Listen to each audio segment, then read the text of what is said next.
সাধু বেশে চুরি, একাধিক পরিবারের সঙ্গে প্রতারণা, চিন্তায় পুলিশ প্রশাসন।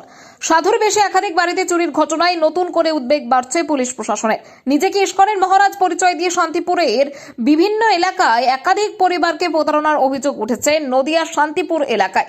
ঘটনাটি ঘটেছে শান্তিপুর থানার বেলঘরিয়া 2 নম্বর গ্রাম পঞ্চায়েত এলাকায়। অভিযোগকারী লক্ষ্মী নায়েক এবং শেফালি বিশ্বাস জানান, কয়েকদিন আগে গেরুয়া বসন, মাথায় সিটকি এবং গলায় তুলসীর মালা পরে এক ব্যক্তি নিজেকে গোপাল দাস মহারাজ পরিচয় দিয়ে তাদের বাড়িতে প্রবেশ করে। অভিযোগ, ওই ব্যক্তি ভবিষ্যৎ বিপদের আশঙ্কার কথা বলে মহিলাদের ভয় দেখিয়ে এবং গোপাল পুজো করার পরামর্শ দেন। আতঙ্কিত হয়ে তারা পুজোর আয়োজন করেন। পরে ওই ব্যক্তি পুনরায় বাড়িতে এসে দরজা বন্ধ করে একান্তে পুজো করে চলে যায়। পুজোর পর ঘট বিসর্জনের সময় জানতে ফোন করলে অভিযুক্তের মোবাইল ফোন সুইচ অফ পাওয়া যায়। তখনই সন্দেহের সৃষ্টি হয়। পরে ঘরের আলমারি খুলে দেখা যায় নগদ টাকা ও সোনার অলংকার উধাও। একইভাবে আরও এক মহিলা তার বাড়ি থেকে টাকা ও গয়না চুরি করার অভিযোগ জানান। এরপর একাধিক পরিবার শান্তিপুর থানায় লিখিত অভিযোগ দায়ের করেন। তাদের দাবি, দ্রুত তদন্ত করে অভিযুক্তকে গ্রেপ্তার করা হয় এবং চুরি যাওয়া টাকা ও অলংকার উদ্ধার করা হোক। পুলিশ জানিয়েছে, অভিযোগের ভিত্তিতে ইতিমধ্যেই তদন্ত শুরু হয়েছে এবং ঘটনার সঙ্গে যুক্ত ব্যক্তিদের খোঁজে তৎপরতা রয়েছে। ওঠেছে 3 তারিখে এসেই কুপনটা দেয়, দিয়ে বলে কি যে তোর বাস্তু পুজোর জন্য একটা কিছু করবি, আর এই যে মানে কি সমস্ত কম্বল বিতরণ করতে আসবে, সোনার গৌরঙ্গ আসবে, দেখবি কি টাকা পয়সা দিয়ে প্রণাম করবি না, তুলসী পাতা দুব্য দিয়ে প্রণাম করবি। তারপরে আসে আমার বাড়ি বসলো, বললো যে একটু খাবারের ব্যবস্থা করিস, আমি পাড়াটা ঘুরে আসি। তারপর উনি পাড়া ঘুরে আসলেন, ডাল আলু সিদ্ধ ভাত করে দিলাম।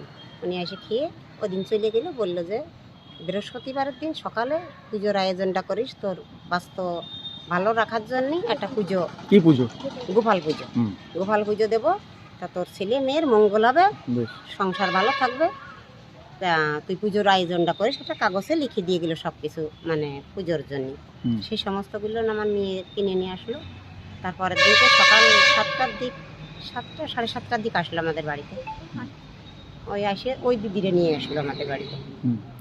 ওই দিদিরে নিয়ে আসলো সঙ্গে করে নিয়ে আসে। তারপরে সব পুজো টুজোরই করা হলো। ওই মাঝে মাঝে বলে যে ঘরের থেকে বেরিয়ে যা, আমি ঘরে একটু ই করে নিই, তারপর আবার ঢুকবি, আমি ডাকলি। তারপরে সেইভাবে এখন কালকে আমরা মানে ফোন করিয়ে যাচ্ছি, কয়দিন ফোন করিয়ে যাচ্ছি, ফোনে আর পাচ্ছি না। বলেছিল যে ওই সমস্ত ঘট মাট কি দেখি করতে হবে, ওইগুলো বলে দেবো, ফোন করবি। এখন সে ফোনে আর পাচ্ছি না, না পারলে আমার মনে একটু কিরাম হলো। আমি দিদির বাড়িতে গেলাম কালকে মানে 1টা-1:30টার দিকে ওই দিদির বাড়ি গেলাম। যাই আমি দিদিকে বললাম যে দিদি, উনি কি ফোন টোন করছিল, কি ফোনে পাচ্ছ? তা কাছে কি না বউ, না পাচ্ছি না ফোনে। তা তোমাদের কি? আমি বলছি আমাদের ওই ব্যাপারে। দেখা যাচ্ছে আমার ঘরের এইসব জিনিসগুলো নিয়ে গেছে।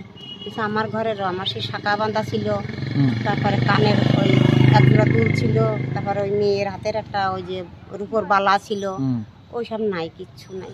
তারপরে 7,500 টাকা, আচ্ছা, এগুলো না নাই। এটা কবে জানতে পারলেন? আজকে না কালকে? কালকেই ওই দিদির বাড়িতে আসি, তারপর ওই সব জানি আর কি, সব দেখতেছি, কিচ্ছু নাই। এরকম কি আরো কয়েকটা বাড়িতে করেছে সে? আর আমাদের পাশে কোনো বাড়িতে করিনি, একটা বাড়িতে না, এমনি সব পাড়ায় ঘুরিছে, কিন্তু জানতে পাইনি এখনো। কি চাইছেন এখন? এখনো আমার ওই জিনিসগুলো আমি ফেরত পাতাম। উনি কি সেজে এসেছিল? সাধু সেজে? সাধু সেজে। ওনার এইখানে টিকে আছে, ধান চোখটা কানা আছে। আচ্ছা, এই ধান চোখ। বয়স কেমন হবে? বয়স 47 বছর। গেড়িও বসন পরা আছে ওনার। কি বলেছিলেন যে মায়াপুর থেকে এসেছেন? হ্যাঁ, মায়াপুর থেকে এসছে, ইস্কন থেকে। উনি একাই ছিল?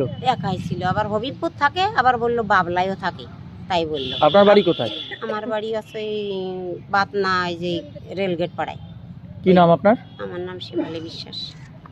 আচ্ছা, আপনার এলাকায় একজনের বাড়ি ঘোরালিয়া বাইপাস পাড়া, একজনের বাড়ি স্টেশন সংলগ্ন এলাকায় চুরির ঘটনা ঘটে, সাধু সেজে চুরি করে যায়। আপনি তো এলাকার প্রধান, কিভাবে জানেন কি বিষয়টা? বিষয়টা আমি জানতাম না। আজকে সকালবেলা আসে ওরা, আমার এসে বলে যে আমার এরকম চুরি হয়েছে। আমি বললাম তাহলে চুরি যখন হয়েছে তাহলে বিরুদ্ধে কোনো স্টেপ নিতে হবে। তাই বললাম শান্তিপুর থানায় গিয়ে জিডি করতে হবে, এরকম তো তোমাদের সাথে হয়েছে, অন্য কারোর সাথেও ঘটতে পারে, তো সেই জন্যই থানায় আসা। যেটা জানা যায় যে সাধু সেজে এসেছেন উনি, তো দীর্ঘদিন তো ঘুরে বেড়াচ্ছিল, তাহলে ওখানকার সিসিটিভি ফুটেজ তো চেক করতে পারেন না? ওখানে সিসিটিভি আছে, এখন তদন্ত সাপেক্ষে যদি লাগে সেটা করতে হবে। কি চাইছেন আপনি? আমি চাই যে ধরা পড়ুক, শাস্তি পাক। আপনার নাম? আমার নাম বর্ণালী বর্মন, বেলঘরিয়া 2 গ্রাম পঞ্চায়েতের প্রধান।